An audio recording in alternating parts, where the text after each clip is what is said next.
what's really happening? It's another day, another great day. Welcome to the HBCU Man Cave. Listen, I'm your boy, your uncle, your cousin, and your best friend. I'm A. Harris Brown, and you already know what time it is. You are locked into the HBCU Man Cave, a safe space where men can relate, relax, and release. When we are in the cave, we uplift, we educate, and we celebrate the legacy and excellence of HBCUs as a band of brothers. Now, so excited as always to have my good brother here, all the way from Seattle, Washington, the soon to be retired from the military and soon to be doctor. Come on, y'all. Show some love to my brother, Shane Kane. What's up?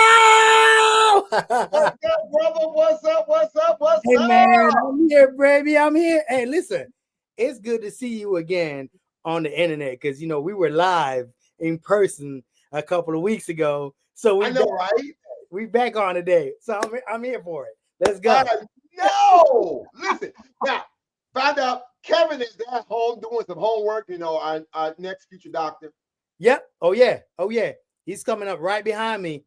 You know what I'm saying? So that's another doctor coming up. Get his homework in. Yes, sir. There's a lot of work. There's a lot of studying. Yes, sir. A lot of papers he got to write. That's it. So I'm almost done. So I know what you're going. 10 days. 10 days. Yes, sir. 10 days. Yes, sir. Let's go. And you can say adios to the military. Adios. We out of there. First of all, thank you for your service. Thank you. I appreciate you. Thank you for your support, as always. Okay. Now, wait. Now, hey, Shane. What's in Good your cup? Listen, I'm trying to tell you, I've been sipping since about 9 a.m. this morning. My time, which is about 1 p.m. your time.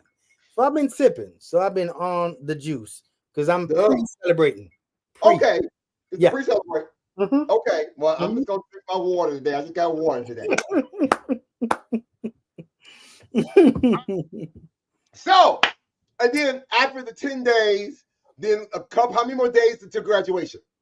About maybe roughly maybe 16 days before graduation. Yeah. Okay. Yeah. You already got the cap and gown? I've been got my cap and gown since last year. Because I'm ready. Wow. Hey, so ladies and gentlemen, listen, wherever you're watching us right now, make sure you hit that like, that comment, subscribe, share. Let somebody know that you are watching the HBCU Man Cave right here on Instagram, YouTube, and Facebook, all being brought to you by Historically Black Sense. Hey, did you know we had our own Instagram page now, the HBCU Man Cave on Instagram? Yes, we do. Yeah, so you need to go follow us. We got to build up our followership over there. Mm-hmm. So go follow us on HBCU Man Cave on IG. We would love your followers. We have content coming out. Yeah, we got content. We about to drop some stuff. We dropping things by the day. Wait, speaking of dropping content, did you see Kevin just dropped another video today? I did saw that. He had a chance to interview his international vice president. Yes, I did. But guess what? I was there. No, that was the president. He just dropped another video of his vice president in Detroit. The vice? Ooh. That's what I'm saying. Ooh. Okay, Kevin doing big things. Listen, we're going to have to hit him up. We're going to have to hit him up after the show. He moving on. Listen, so today, even though it's April, so it's April, right? So we're supposed to be back to our regularly scheduled programming. But because of some technical difficulties we had last week, so glad you got power this week. Because last Sunday you were out of power. You power outage. Everything good? Everything great now? I don't even know what happened up here in the Pacific Northwest. The power just went out. I was ready to do it on the phone. I was ready, but I had to save my Yeah, battery. and I mean you Yeah. have power outages. Kevin has power outages, so we were not able to finish out our Women's History Month. Yep. Mm-hmm. So we decided we were going to move our guests to today. So today's Yes. topic, Shane, is HBCU dance and leadership. So we're having a conversation today with Shawn Zachery. This is Yep. our in closing out our Women's History Month edition of the HBCU Man Cave. We're excited to Mm-hmm. welcome Shawn to the show. Now, she is an HBCU dance legend, accomplished tech professional, because her first job is in technology. Oh yeah.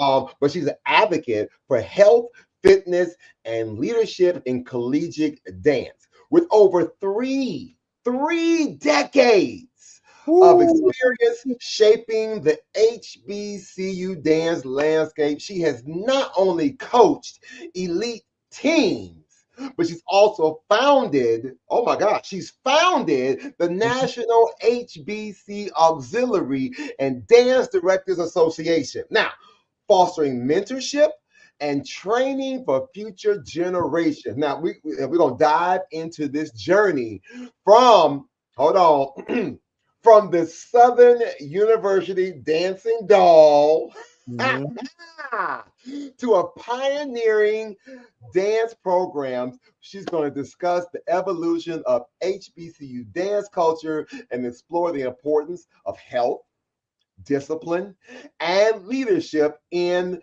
the performing arts. Ladies and gentlemen, right now, wherever you are watching us live or you're watching us on the replay, y'all show some love for Shawn Zachery. Hello. Woo! Let's do it. Let's do it. Let's do it. Let me see. Let me get her in here. Let me get her in. There she goes. Hey. Woo! There you go. Hello. How are y'all doing? I'll put you right in the middle I'm in the middle. we'll put you right here in the middle. Yeah, we're gonna put you right in the middle. See that? All right, so Shawn, how you doing? I'm good. How are you guys? Wonderful. Now listen, right now she is currently in Houston, Texas. Talking about it's cold in Houston. It is. Hold on. 50 Hold on. degrees. It's cold. Hold on.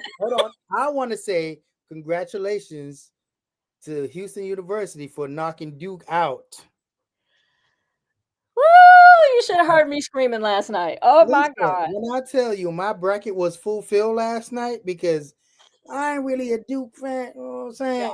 Yeah, I get so you. For a team that's been to the Final Four so many times without winning a championship, I was happy that they knocked Duke out. Yeah. So guess what? Houston, ooh, baby, go. Let's go. We all excited for the Cougars. Let's go. Let's go. Shane. Yes, sir. The name of the show is HBC. I apologize. I was just excited. It's basketball. I was just excited. I apologize. Oh, okay then. All right. Now you got out your system. All right, so Shawn, there's a lot of how's it going? Say it again. I said, how's it going? It's going a lot better now than that. We just had our national conference a couple of weeks ago. So now that's, kind of over with, we're still in the media, the wrap up media phase. So posting a lot of videos and things, but the bulk of the conference is just so time consuming and everything. It takes up all my energy, all my effort. And so I'm getting to breathe a little bit now. I'm feeling good. I'm breathing. Wow. So wait, this is the conference with the National HBC Auxiliary and Dance Directors Association? Correct. Yeah, we have a national conference every year. We do it in conjunction with the HBCU National Band and Orchestra Directors. And so we hold a joint conference. It's in Atlanta, Georgia, every year. And this was our fourth conference. And so we're 4 years in. We're excited. Conference went well. It was more people than we expected. Really, it was well attended. Everyone seemed to be really happy and excited about what we presented and everything.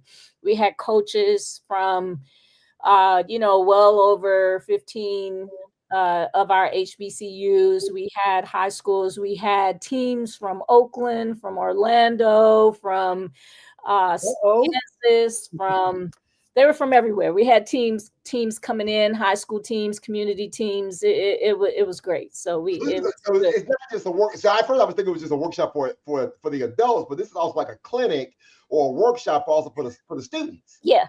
We cover everybody. We cover students. We cover high school students. We cover HBCU students. We cover HBCU coaches.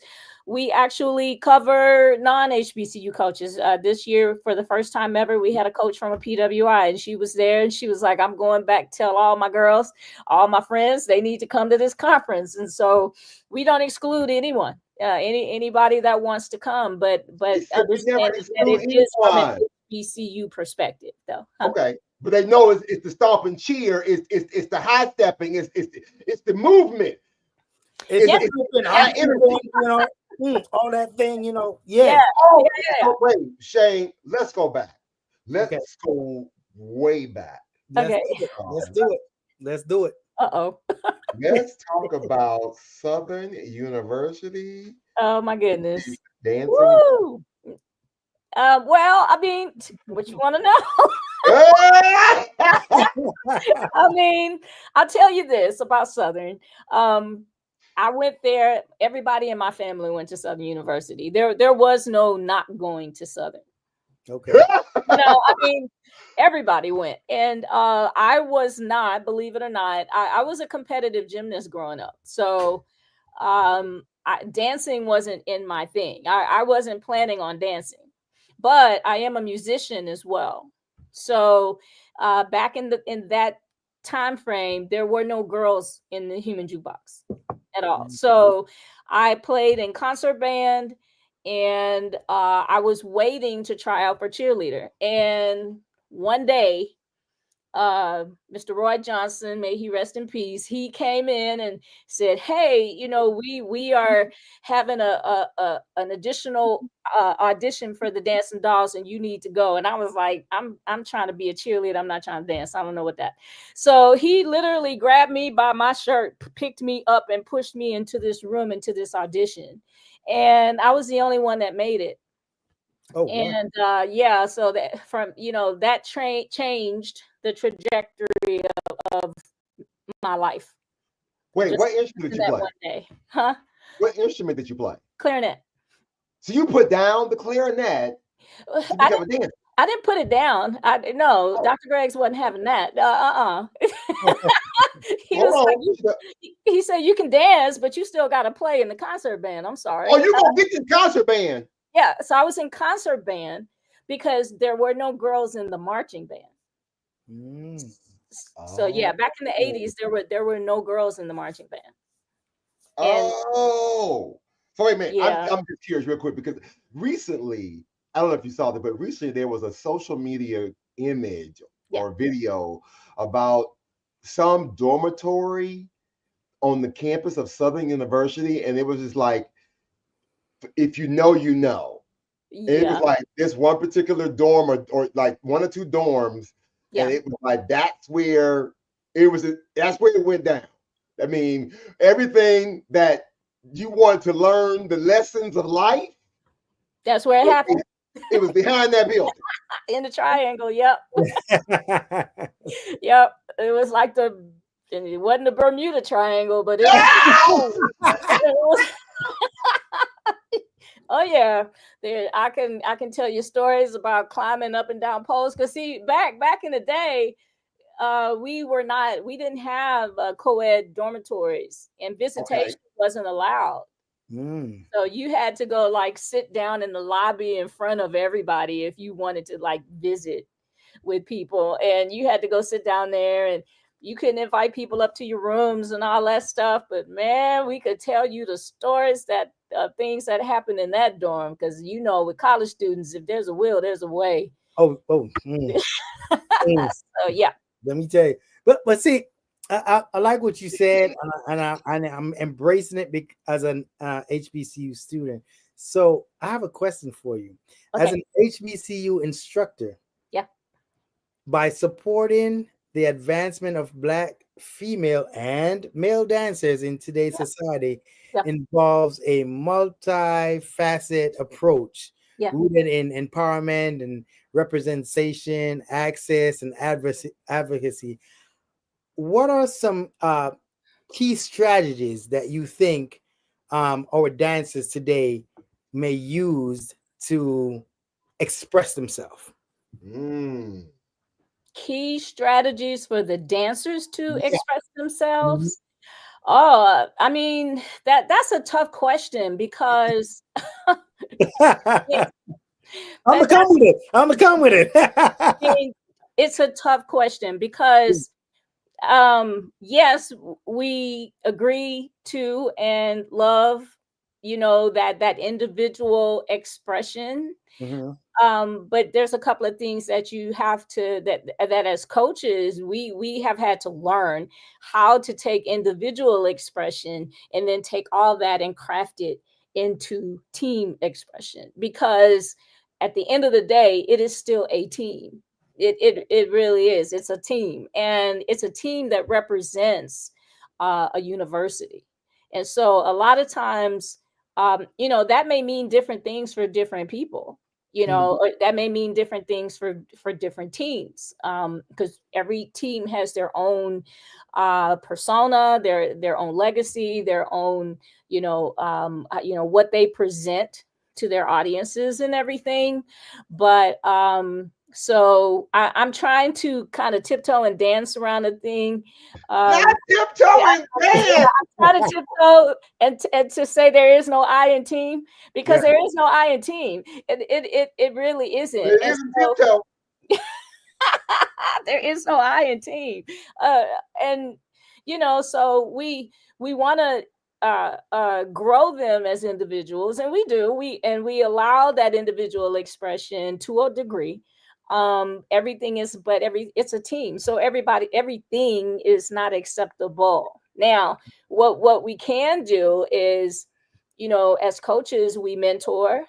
We help them find themselves. We help them understand what life is going to be like once they leave us.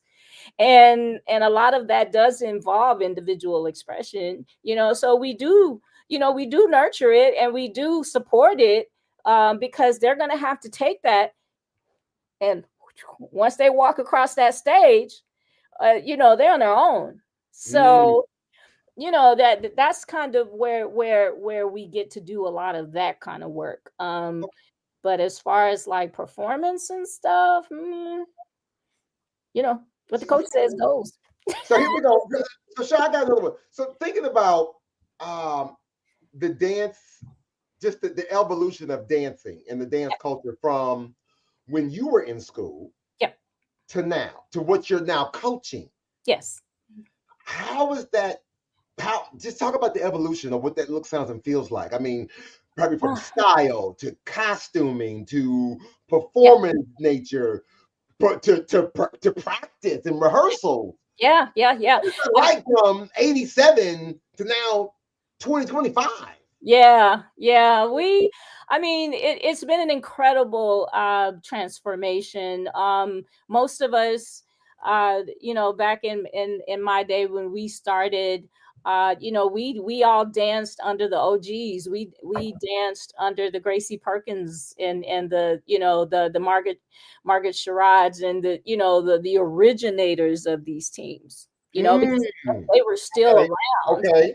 and so we were heavily influenced by them. And you even had some teams that were created by the band directors. So you'll see in history where it says, this person, like Alcorn State and North Carolina A&T, those teams were started by the band directors.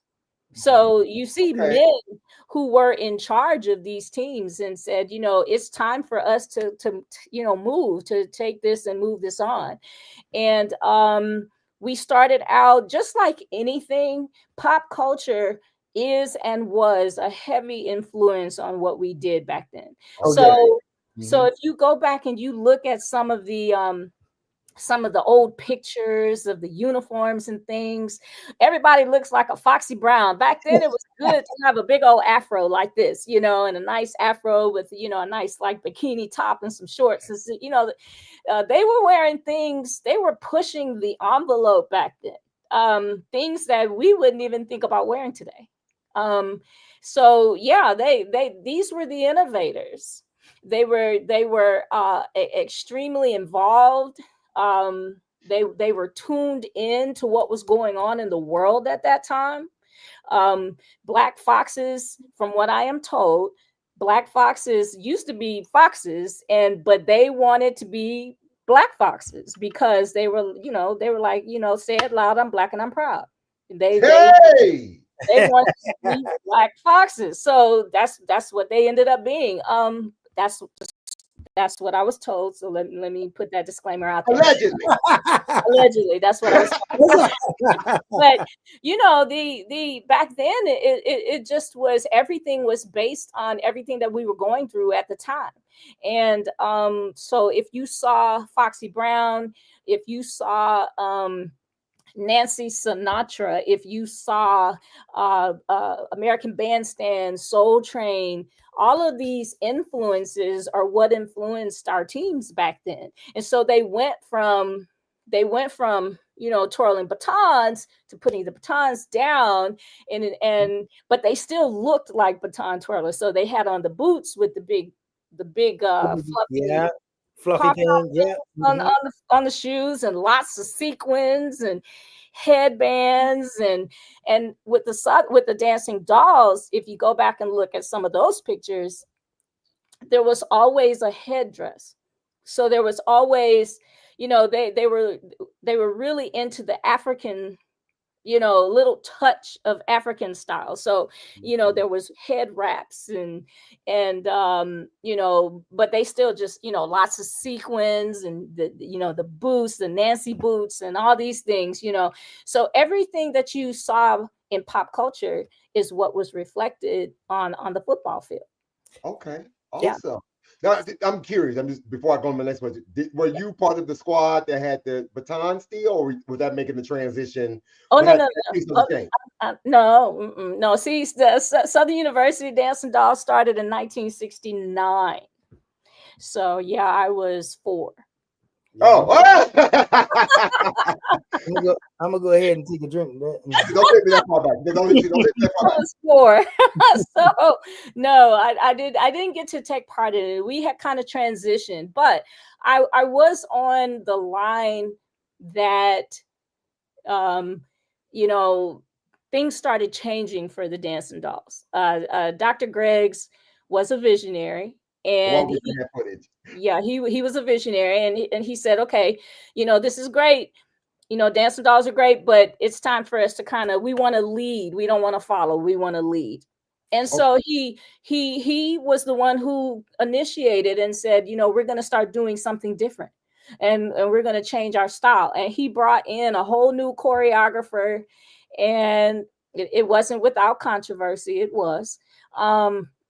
But he brought in a new choreographer, and she got us in there, and she had us doing, dance class. We would do dance class for 2 hours before we would even start choreography. Whoa. So, we were in there going, plie, tendu, blah, blah, blah, blah. We were doing all of that. And then she would do the choreography, and the choreography was so different from what people had been accustomed to seeing the Dancing Dolls do.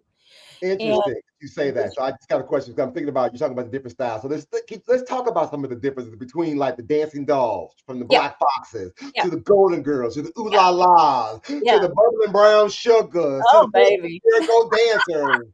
I mean, to the Bells. I mean, it's just like, oh my gosh, but you can tell, like, everybody had their own style. Everybody had their own thing. Like the Foxes grew from, just like I said, that Foxy Brown, again, allegedly, legend has it that the reason the Foxes do the cape drop is because they would have on these sexy outfits, but they didn't want anybody to know what they had on. They didn't want the school to know. Until that cape drop. And so they would go out there in the capes, and then they go and they drop the capes, and everybody lose their mind and everything. Like, oh my God.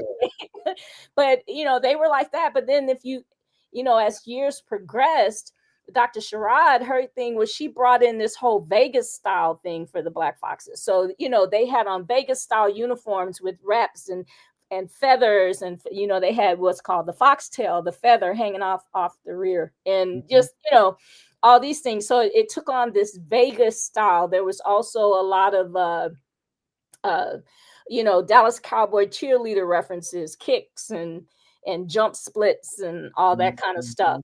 The Golden Girls, oh my goodness, the Golden Girls have always been that one team for as long as I've known them. They have always been that team that has personified the Mississippi style, and bucking came from Mississippi. And so the Golden Girls and the Prancing J sets were a part of that whole Mississippi style that was included bucking. Bucking is something that is included in the style, and they were always just different. It was just a lot of body movement, a lot of hip thrusting, a lot of these moves, and it was different. And let's see, who else did we talk about? I just think about whenever I saw like a high school band and you see their dancers perform, you could almost tell the influence. Yes. Whether from their coach or from whatever video they may have watched or studied, you can tell like, oh, that's a J set. Oh, that's a dance. Absolutely. You almost can tell like where they got it from. Yeah, you can tell where they got it from. And in Louisiana, of course, the majority, now don't get me wrong, we have Arkeeses, Grambling State Arkeeses, out of Louisiana. But the majority of the schools in Louisiana imitated the Dancing Dolls. And so as we began to change, as the dolls began to change, and we started to incorporate dance technique into our halftime shows, so did you see the high schools follow.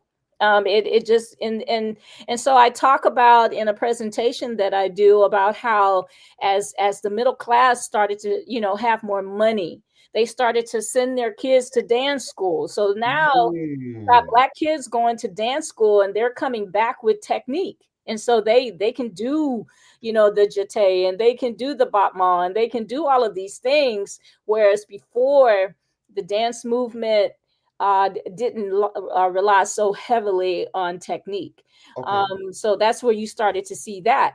Even with the Mississippi style, even with Golden Girls and J sets, their style is very, consistent. But even they kind of developed their own technique. All of the stunts that they do. All of the, like I said, they incorporated bucking and all of this. But there's a technique to that. And so, you see the schools out in Mississippi and Alabama, and they all kind of follow that. You got the Stingettes out of Alabama State. They have a very sultry, seductive style. Yeah. What I saw too? That seductive style kind of trickled down to Florida, because I'm living there in Florida. You live in Florida? Oh yeah, Florida boy. You know what I'm saying? So that trickled down to all the HBCUs down in Florida also. Yeah. And, And if you look at squads like Bethune-Cookman, like 14K. Oh, come on with the 14. Now listen, that 14K gold dances, but just 14K does a great job of combining both styles. You will see those girls are very technical, but then they're gonna take about 32 and they're gonna break it down for you. It's but they go break it down. So it's like they combine the styles. They combine the styles, and it's like It's to me, it's one of the things that I have always loved to see, which is the diversity in all the different styles and all the Shout different out real tools. quick to my classmate Bridget Washington. She was the 14 karat go dancer, but she also was a liturgical dancer for the concert Uh-huh. chorale. So she did both. I don't know Yeah, how she did it because that was typically unheard of because we rehearsed yeah, at the same time. yeah, We were both in the music building at 4 o'clock, yeah. band on one side of the building, choir on the other side. But Uh-huh. somehow she made it happen where she danced for both organizations. Yeah. Mhm. Yeah. I mean, hey, and And it was she one did of not those. miss the 8 count. I'm telling you, she ain't missed an 8 count. Listen, it was just one of those things where we weren't really assessing the appropriateness of anything back then. I mean, it just was what it was. It is what it is. The style is the style. That this is it. Okay. And these squads are known for their styles, and of course the high school and the community teams are going to just follow, and they How get to is pick, and now they get to pick. You know, I they know how has social media influenced your coaching and directing now? ugh. Wait Hold a minute. Wait a on, minute. hold on. Wait a minute. I'm gonna take a sip of that. Yeah. Oh my God. Let me tell Oh you my something. God, that was funny. First of all, I'm gonna take another one because I like to drink. So So we're gonna try it again. Let How me tell has you social something. media I'm just impacted your directing and or coaching? I'm just I'm gonna keep it 100, okay? Mhm. It's made coaching so much harder. It's hard. It's hard. Social media has added a component to what we do that we didn't plan on. And we didn't think uh, we didn't think because it's not just the fact that they're on we now it's added to my job because now I got to go out there and post pictures and post videos and all this other stuff, right? But you've got people who are making a living off of critiquing dance teams, and one of the and maybe they're not making a whole hell of a lot of money, but they're out there critiquing dance teams. For some people this is good stuff, for some people it's bad. uh it can get real petty real quick, and Ooh. so you have to a lot of times we have to put as a coach we have to put guidelines and guardrails in place in regards to social media. I have a whole social media policy that they have to sign, because we have learned that gone unchecked, social media can be incredibly damaging to a team. It can split a team apart because if one person on the team gets all the notoriety and all the pages and all the posts and all of that, it's only a matter of time before it starts to break up your team. And so we have to kind of watch that. It also with the majority of our dancers, of course, are young ladies, and it really starts to weigh on their self-esteem. Mm, And okay, if so, okay, if okay. they're not the ones that are constantly getting all of the attention and all of that stuff on social media, it really it starts to um it really starts to weigh on them. But there's another thing. Back when the whole video excuse me, band video thing started, back with Gerard Howard and back with Christy and all of these people who started that, we used to look at videos and go, oh well, let's go and look and see where we messed up so we can see how we can improve as a team. This is how it was when it first started. And Right. I remember those days. I yeah, remember those days. Because I remember Shane, you didn't know this about me, but there was a time when I actually was an assistant band director. Oh, Yeah, okay. well, you did. I never told you that, right? Yeah. And so for a high school band, and we would, like you said, take the videos from yeah, our performances, or maybe the video of the rival school, and we would sit, after that performance, the next, and we're back at school the next week, we would critique it. But that was just something repeat. we just did internally.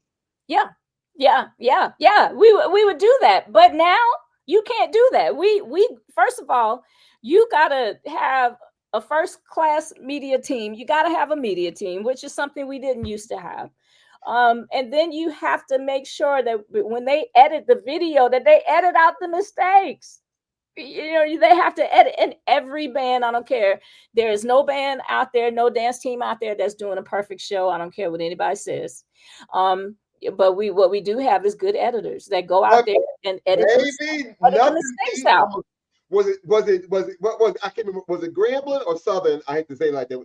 During the was it Thanksgiving, the game where the girl with her wig fell off and it was live on TV? Beat that. I hollered. I lost my mind. And there's nothing you can do. There's nothing. Like, everybody knows that it happened. And and so it really just kind of depends, because now on social media we have these groups. So we have band groups, and we have, now there's dance groups, and they get in there and they just start talking. And some of it is positive, but some of it is not. Yeah. But see, me don't care. Okay, but you're from the old school, so you're old school. You don't really take this. I don't care, but the students do. Yeah, and they go into those groups and they read all the stuff that people are saying, and it just, if you don't find ways to kind of provide some sort of distance so that they're not constantly being exposed to that stuff all the time, it can really tear your team apart. And so you have to, as a coach, it has changed what we do, and to the point where now, like when we have auditions, most of us, we have to ask for their social media handles, because we have to go out there and check. Ooh. We have to go look and see. Ooh, say that for the people in the back of the room. Say that for the people in the back. We have to go check. Way in the back. We have to go check. That's not just for your dance team. That's for just about anybody. Yeah. Now, because jobs, all kinds of organizations. We check it. Yeah. We have to go check. We are still, like in our case, and I understand that there are private schools, but I will tell you that is still the same. We are a team for a state-supported university. Image and branding matter. I'm sorry, it just does. And so I always tell them, you are not just a fox on game day. You are a fox every day, 7 days a week. There you go, 24/7. 24/7. 24/7. You're right. When you get off that bus, don't come off that bus with the bonnets on and your hair. When you step off that bus, you gotta look right. Yeah. And we've had to. You may not be fabulous, but you better look good. Yeah, we can't get off the bus any old way. We can't, go into Golden Corral any old way. We're representing the university at all times. It's like you're representing something higher than you at this point.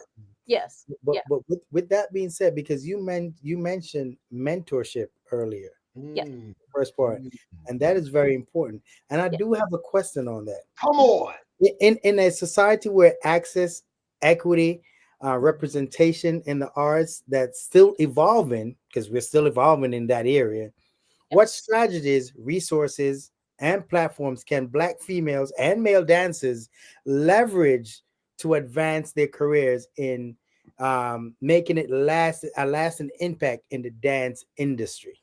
Well, I will tell you one thing, that is one of the mission, or one of the goals of the National HBCU Auxiliary and Dance Directors Association, is to kind of bring all of those potential opportunities together, all those platforms together, so that we can show them that this is what is capable. This is what you are capable of. This is what you can do. We have one of our programs is called HBCU to Pro. So we bring in instructors from pro cheerleading. At our last event, our last national conference, we had members of the Dallas Cowboys cheerleaders that were there. We have clinicians from industry. Sherrod Tate, he was there. We have we had members of the Radio City Rockettes that were there. So who did classes and everything. So what it is about is providing exposure. Because, again, back in my day, it was never really a thing to say, oh, well, I'm going to go dance professionally. You may have had one or a handful of people maybe go to Broadway, maybe go and dance on a cruise ship, something like that. But now they can go right from college and they can go in Atlanta. My forever doll sister Kiki, Kiki can go has a studio in Atlanta that is basically just there to coach you how to get into the professional ranks. She's been the choreographer and producer for just about every show that has any kind of movement in the city in Atlanta, in Tyler Perry Studios and all the different studios. Kiki is behind it. Come on, Kiki. First of all, you said Dallas. You said Dallas. You threw me off because I'm an Eagles fan. So what did I say? You threw me off once you said Dallas cheerleaders. I'm sorry. I'm gonna take a sip to it. All right, why are you taking a sip? That's okay. Don't take it out on the cheerleaders. I'm curious, Shawn, to just know, how has the industry, the collegiate industry, embraced or supported men now who want to be dancers? I remember when I was growing, coming through school, when you were going through school, that was, the guys didn't have a space. I mean, they may have been unless they were the drum major. Yeah. But now I am seeing like a lot more in the community, or maybe in high school, you're seeing young men. Yeah. But is the collegiate community now embracing that? Well, I would say that the biggest platform that has been made available to male dancers has been the dance programs at the different HBCUs. So what you'll see them doing is going into the dance programs and learning the technique that they need, because here's the thing. A lot of the male dancers, not all of them, but a lot of the male dancers are very enamored with what we do in the stands. And I want you to mark that, because we got to go back and talk about that. We got to go talk about the stands. All right. Okay? Come on with the copycat routines. Okay, we got to talk about the stands. But they can sometimes be so enamored with what we do in the stands that they forget about what we do on the field. And I can tell you, every coach will tell you, we may not, social media made the stands important. Coaches did not. We did not do that. Okay. So we and our band directors, who are our bosses, they care about what is going on the field. On the field. And so a lot of that has to do with dance technique. And so I've had, young men come to me all the time, well, Miss Shawn, is it true that I can't try out for a Black Fox? No, it's not true that you can't try out for Black Fox, but let me show you what the guidelines are. This is it. And it's on my webpage and it hasn't changed. This is the technique that you're going to need to know. This is what you're going to need to do, ABC.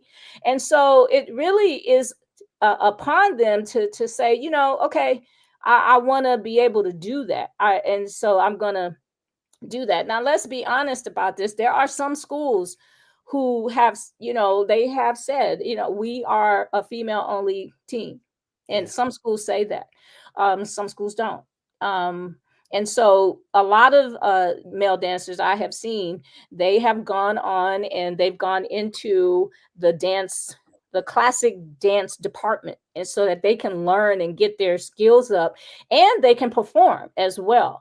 Mm-hmm.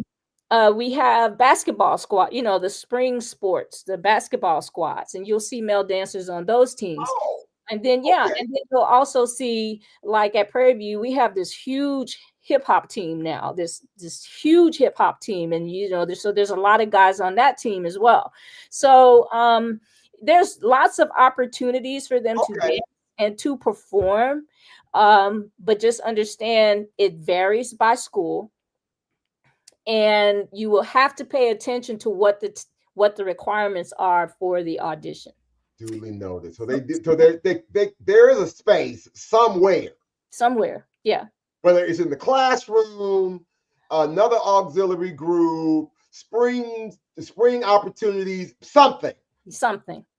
Yeah. See, Yeah. see, Anthony, I do have a follow-up question from what you just asked. Okay. Sure. Now, in your experience, what are the most effective ways we can support and empower Black females and male dancers to strive artistically and professionally in today's culture and socio-political climate? He come with these long questions Wait a minute.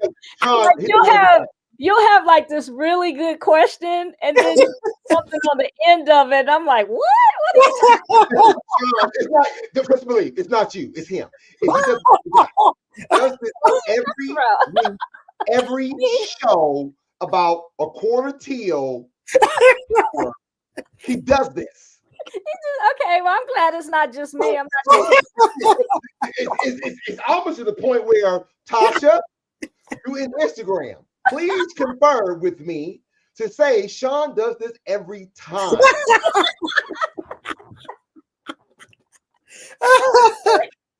I'm sorry. I thought you were I'm just. sorry, Anthony. So now, I if thought you want to trying to rephrase, trip me up. Like, you what are want to you trying to rephrase do? your question, Shane, and kind of maybe just give it a little bit more of a lighter touch. Okay. So Shawn, answer it. So in your experience, what are the most effective ways that we can support and empower Black, female, not And male. limited to male dancers to Yeah. strive artistically and professionally in today's Right there. Right there. There we go. There we go. I will I tell you, got you. I am a big advocate of competition.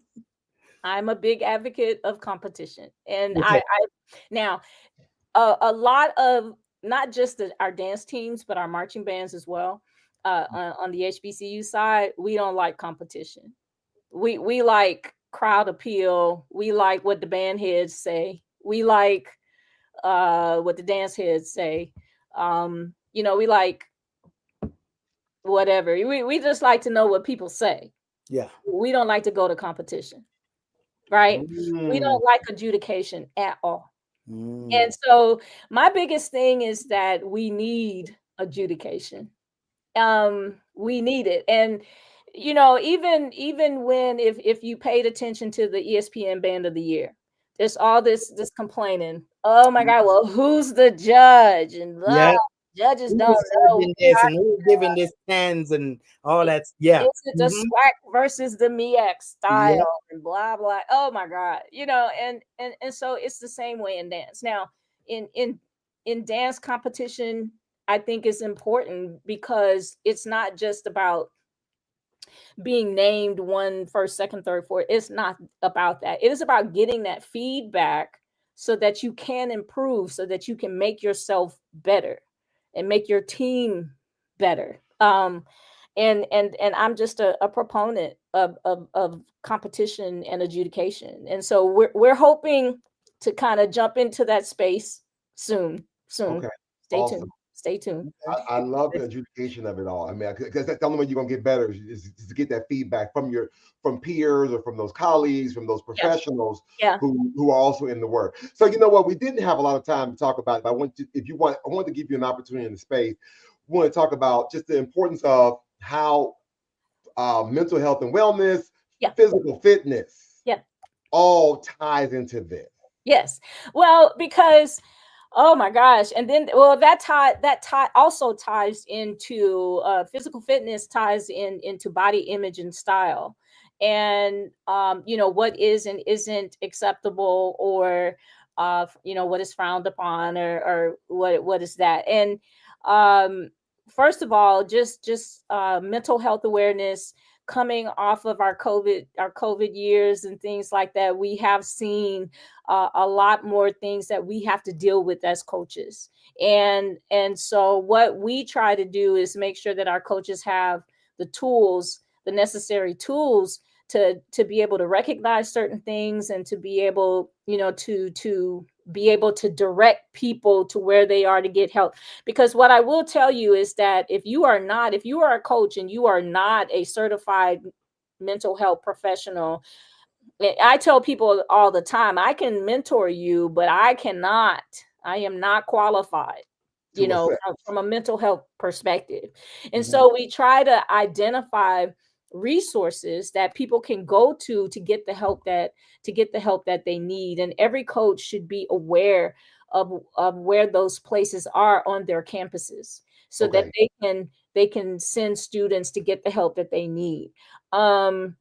The other part is with fitness, what we do, our dance style is just very our dance style is vigorous. It's very, I'm trying to think of the right word. But it's acrobatic. It's fast paced. And so your stamina has to be there. You have to be in good shape. And so, that's important for any team that you're going to audition for. You're going to have to show that you are physically fit. The other part is the image, the style, how you look. Some people, we've been accused of, oh, well, she doesn't look like a doll. Everybody, all of my friends will know what I'm about to say. Everybody said that I only became a dancing doll because I looked like one. I was light-skinned babe, and that's why I was a dancing doll. I don't know if that's true. Oh, I wish I could see the pictures, Shawn. I want to see the pictures. I need the evidence. I need to see the receipts. First of all, yeah, we all about evidence now. I need receipts. The pictures of what? When I was a dancing doll? Yes. They're on my page. They're on my Instagram page. Oh, okay. Then we got to follow your Instagram page. Yeah, y'all go on Instagram. Go see my pictures. But I'm gonna log in right now. Listen, so I imagine that you were talking about the whole. I love the fact that you were talking about how you provide this information to your coaches. So I only imagine, again, I want to shout out the fact that you are one of the founders of the National HBC Auxiliary and Dance Directors Association, where you're providing these coaches and these directors with these tools and resources to make sure they understand you're not out here by yourself. Right. Go and get the help and the support you need to help these young people. Absolutely. Like when we're on the field, guys, don't get it twisted. We are competitive. We are very competitive when we're out there on the field, but we should be able to come together after the competition is over. And because we all have the same problems, we all have the same issues, we're all dealing with the same thing. Yeah. This one of the things that kind of propelled us to get this association started is we were at Honda Battle of the Bands one day, me and the dance coach. Which one? What year? Me and Miss Shauna Granger. We were on the sideline at Honda Battle of the Bands, and she was just asking me questions, and she was like, "Okay, so what do you do about this? And what do you do about that?" And it was then it was kind of confirmed. We all have the same problems. We all have the same issues, and why not get together like the others do, and and get together and share.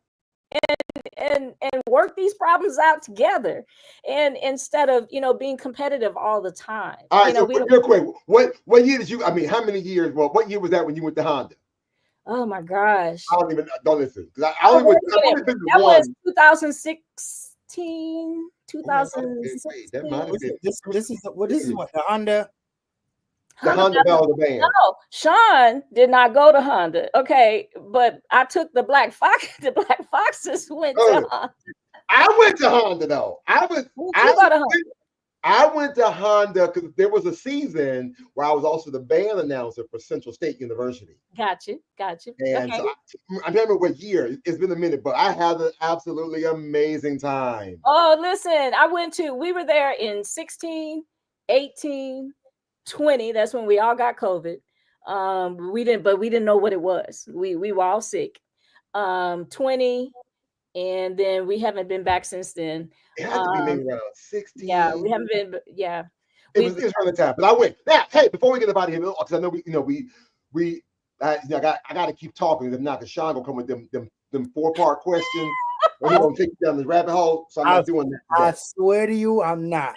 Now listen, I need to talk to you about stand routines. So make sure you ask me something about stand routines. Oh, well, let's go there real well. I want to real quick. for those who are just now tuning in. You are watching the HBCU Man Cave. We have Shawn Zachery, who is the director coach for the Prairie View A&M University. Black Foxes? Yep, Black Foxes. But she herself was a Southern University dancing doll. Yes, I was. Listen, and then shout out to your husband, the band director at Prairie View. Let's go. Let's do it. Let's do it. Let's do it. Yeah. So talk about the stand routines. Okay, let me say this about stand routines. They were first when we danced. They were called catch-on steps because literally that's all they were. We didn't practice nothing. You had to catch on to whatever the captain decided she wanted to do. So if she got up there and just wanted to do this, then that's what we all had to do. They were called catch-on steps. Later on, they became things. You started hearing terms like ripples, and then you started hearing stand routines, and now you hear people say counts and all this other stuff, right? They call them all this stuff. Now, thanks to North Carolina A&T, we're doing full out field shows in the stands. Like, we all over the place, right? We all in there. I'm curious. Wait, when you go to homecoming, when you go to homecoming, do all the former dancing dolls get together and do a little 1-2 step? Yeah, we do a little 1-2. Ooh, I would love to see that. Oh, God. Listen. Yeah, we do a little 1-2. I retire soon, so I'm free to travel. Let's go. In fact, we danced last year. We danced at homecoming last year. I'm ready.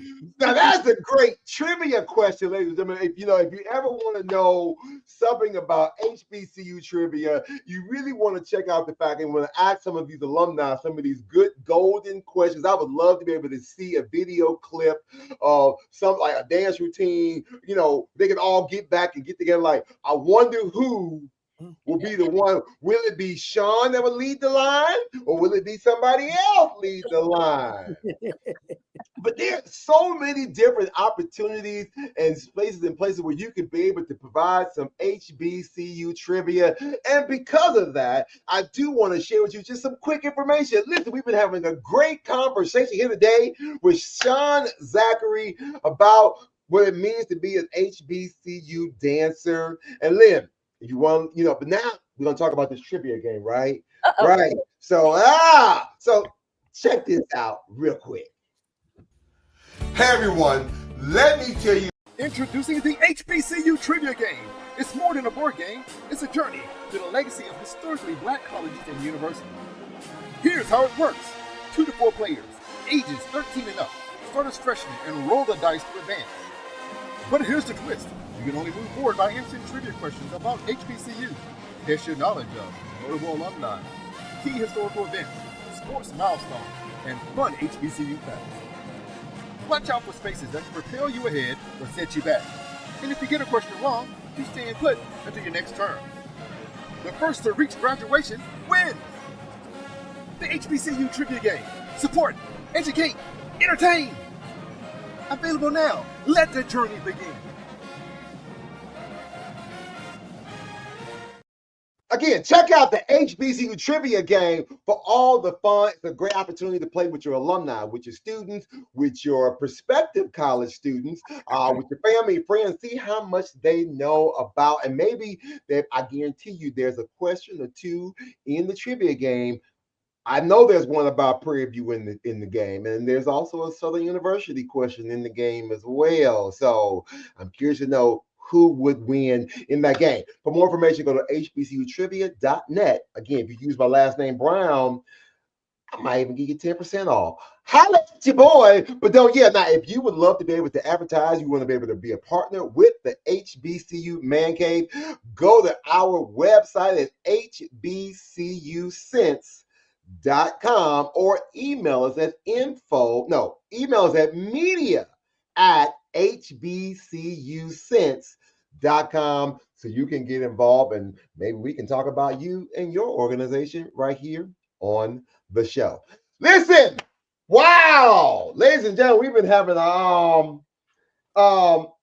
somebody said heavy on the orange and green. What? I was reading some of the comments from Instagram, but no, Tasha Miner. Shout out real quick. Shout out to Tasha Miner. Miner, this is one of Shane's friends right here because he's been going back and forth with her. Straight from Jamaica, baby. You know how we do. Tasha said we was talking about you being a dancing doll. She said, I bet she was extra fine when she was younger. John, before we get up out of here, we typically do a little segment. This is before we get up out of here. Okay. We have a segment called Habari Gani.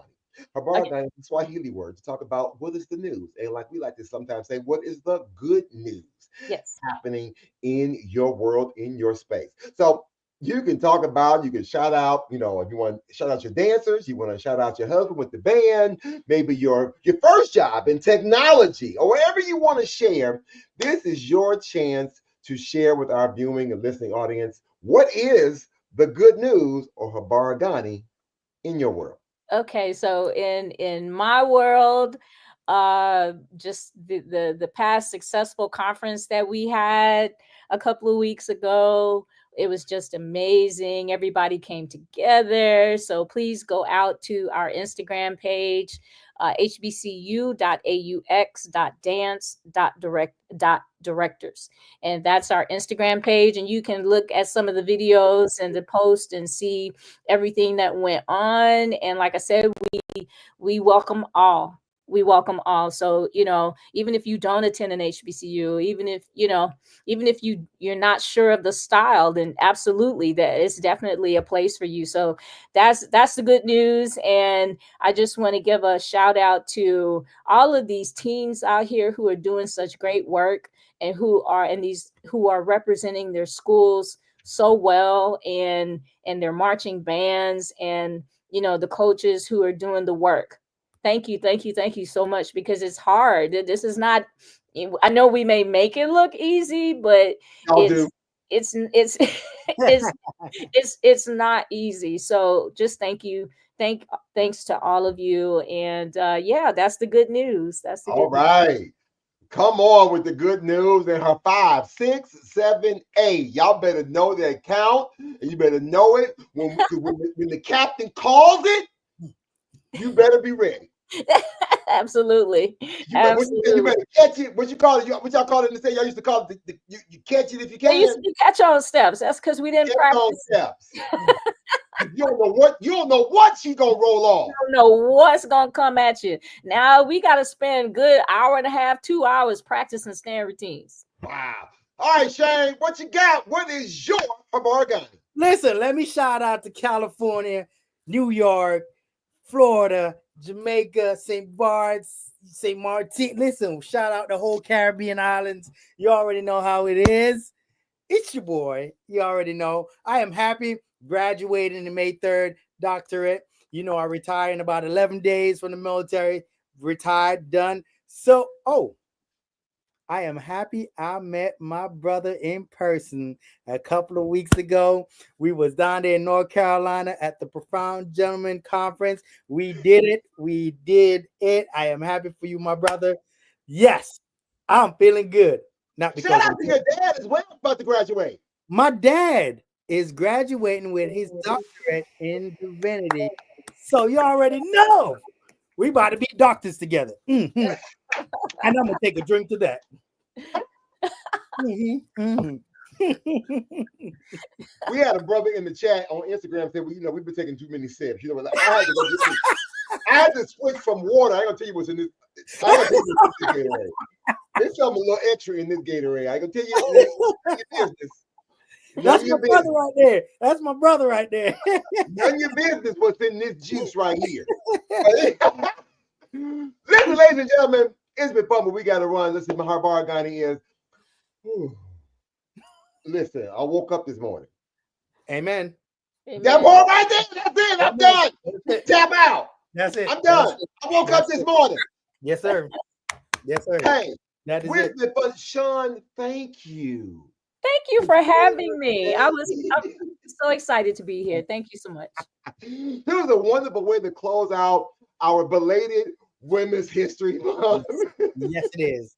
Yes, it is. We'll be back with our regular programming of the HBCU Man Cave next week, where we'll dive in a little deeper and start to unpeel some of the layers and all of the challenges and the issues and the concerns of that deal and the plights of the Black man and how we are navigating in this space. And Yeah. guess what? I'm gonna be in Florida too. I'm gonna be in some warm weather too. You know what I'm saying?